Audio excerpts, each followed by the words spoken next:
don't think you deserve it. And it's easier for you to justify some scenario in your head. Why bother? Because ICT's given secret signals that the end of the world's coming. So why bother learning how to trade? It pisses me off when I see people do that. When they comment like, if you're saying that we're going to have all these problems and it's going to get harder, why bother learning trading? You know what? Block. Because I can't fix that mentality. That's an ass backwards mentality. That's a victimhood mentality. Okay? Until you can't drive this bitch forward, you drive it till the brakes fall off. That's how you do it. Occupy until I come. That was his instructions, okay? I'm not going to get religious or spiritual here, but that was his instructions. Stay busy, okay? If you're just ready to things are going to get harder, why bother? Well, that's why 99% of the people stay working their job. They're too afraid to do anything. Not me. I'm not me, man. I was ready to quit every job I went into. If I knew I was going to find something better, done. No 2-week notice. Fuck you. Keep your job. I'm out of here. I will find something better. Until I figure out what I'm doing in my life, I'm going to not waste my time listening to people that are stupid as fuck but have a manager's title. Okay? I was managed by Carls. That's where that whole idea comes from. Carl. Okay? There was a guy that I worked for that literally was fucking stupid as shit. He had no idea what he was doing. He was a clown. But he acted like he knew everything. And upper management even talked down to him in front of us. But then he would turn around and talk to me and everybody else in my crew. I'm like, you know what? Fuck this shit. I'm out of here. He's still doing that job. Why is he still employed? Who the fuck knows? But he never improved. He never went up to upper management. And they weren't smart enough to fire his ass. And that's what most of you were going to be relegating yourself to. Don't make any change. Why bother? Change is scary. I might as well just eat the shit that they're willing to spoon feed me. At least I'm getting some of my bills paid, and I might not have the life I want, but it's acceptable enough for me now. Why would you accept that? You're worrying about something that might not happen in your lifetime. And you miss the opportunity to improve your life where you don't give a fuck what they're doing in this world. Yeah, I have a lot of money. And if they change the way money is done, which I think it might happen in my lifetime, and my money becomes worthless. We could potentially become Venezuela 2.0 in the United States. It could happen. We could see it. But am I going to lose sleep and drive myself fucking crazy and just stop living my life because the potential's there? No, fuck no. I ain't worried about that. That means you're not living. You're just waiting to die. That's not what I want to do. And if you think that way, why bother? Then don't listen to anybody. Not just me. Don't listen to nobody. Just sit around and wait to fucking die. Just sit down there and wait to die, and just accept it. Greet it with warm hug. Because that's a victimhood mentality. I don't cultivate that here. I kick you in your ass, tell you exactly what it is. I don't sugarcoat anything. You're going to work very hard to learn how to do this. And the folks that get there, they know that they worked their ass off to get it. And no one can tell them they didn't earn it. But you're not going to come in here and waltz through with a shortcut and somehow find your way to the front of the line. I've never sold that idea. I've promised that you're going to have to do a whole lot of things you're uncomfortable doing. Defer a lot of instant gratification that you think is owed to you. But you're trying to avoid it by overexposure, doing more than is necessary. I was very pleased to see some of the individuals that are now implementing what I've been talking about the last couple weeks, which is I gave you a challenge to trade with one micro account, one micro contract. And the point was you would discover fear of missing out is no longer an issue. Fear of holding on to a trade or getting stopped out is no longer an issue. Performance anxiety about how much you have to make goes away over time, because if you can start making $50 a day, if you just make $50 a day, some of you that are in Africa, literally, that would take away a lot of your problems. lots of your problems. If you could just do that once a week, a lot of your problems would go away. But you see me, you see my students and other people showing tens of thousands of dollars, and you think that this is the only way to view success. And you subscribe to the problem in this industry, and which is permeated by male theology. It's dick measuring. It's really what it is. And I hate to be crude, but that's exactly what this is. Okay? When somebody looks at somebody and says, "Oh, well, you only did this, but this is what I did." Okay. Show the whole fucking year, not one day where you did something nice and you gave her a smile. Okay? Show the whole year what you deposited and what you're left with. That's called a 1099-B. Okay? That's funny how you don't see that shit in the industry.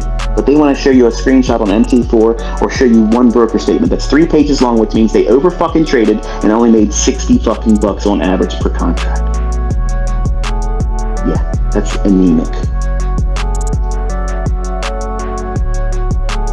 You worry about all the wrong things and don't press enough on the things that I tell you should be. If you do the work on the areas I tell you to focus on, most of the problems that you're going to find that most other traders go through, and you won't avoid either, but you'll go through it sooner.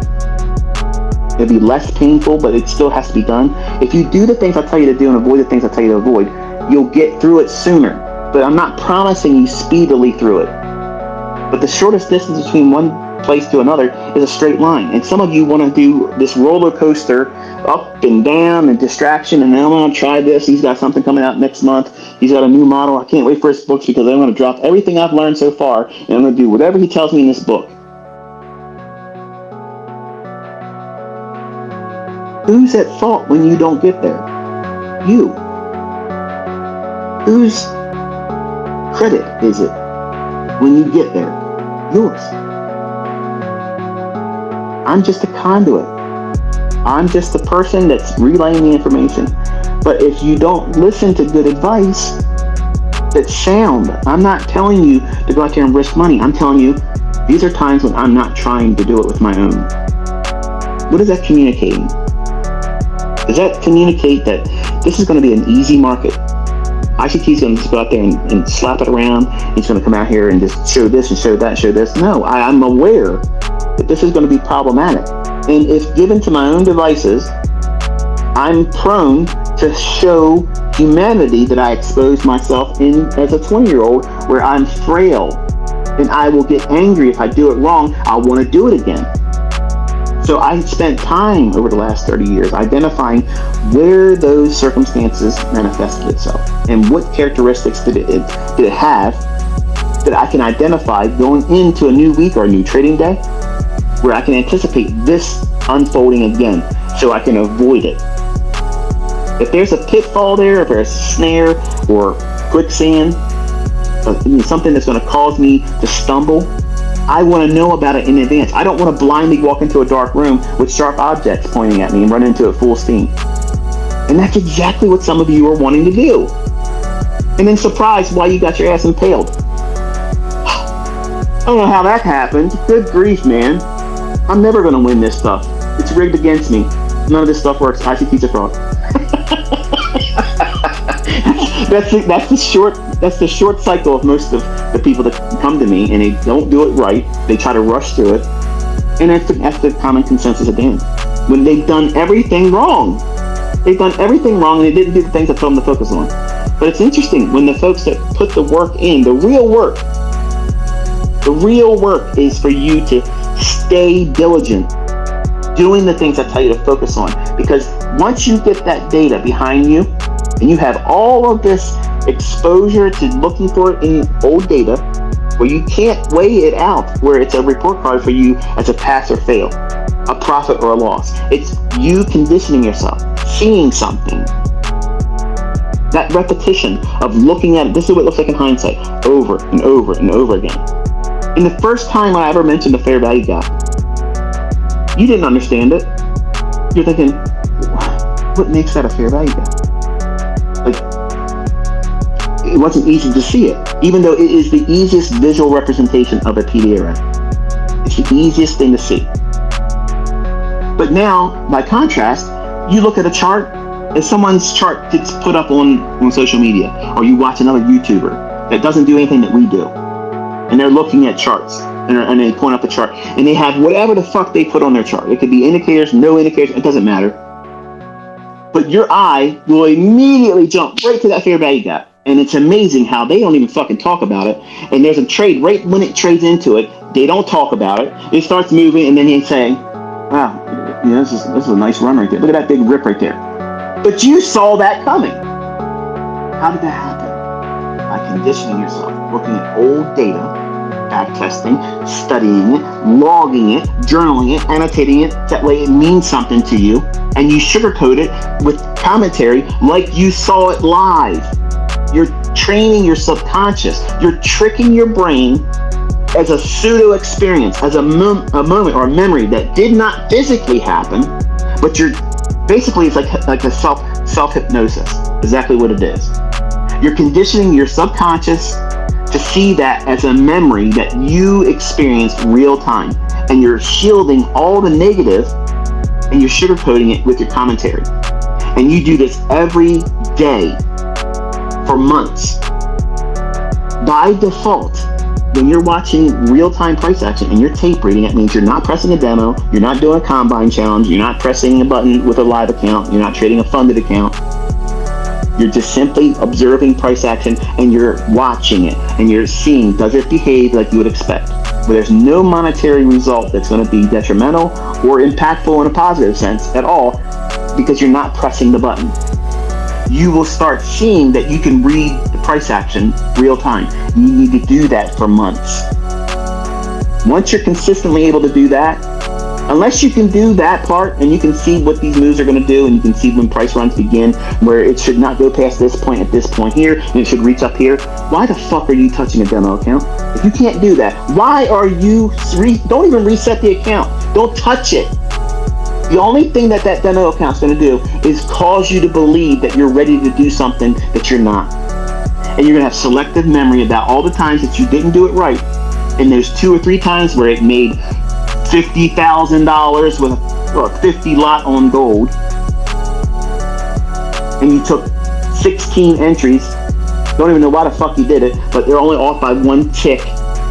That makes me sick when I see MT4 guys doing that shit. Here's my gold trades today.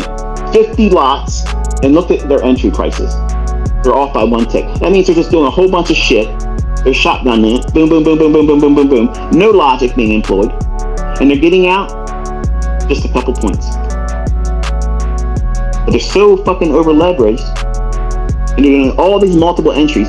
Start paying attention. Don't. Everybody wants to look at that number on the right hand side. Those blue numbers showing the money. That's fake. They don't buy shit with that.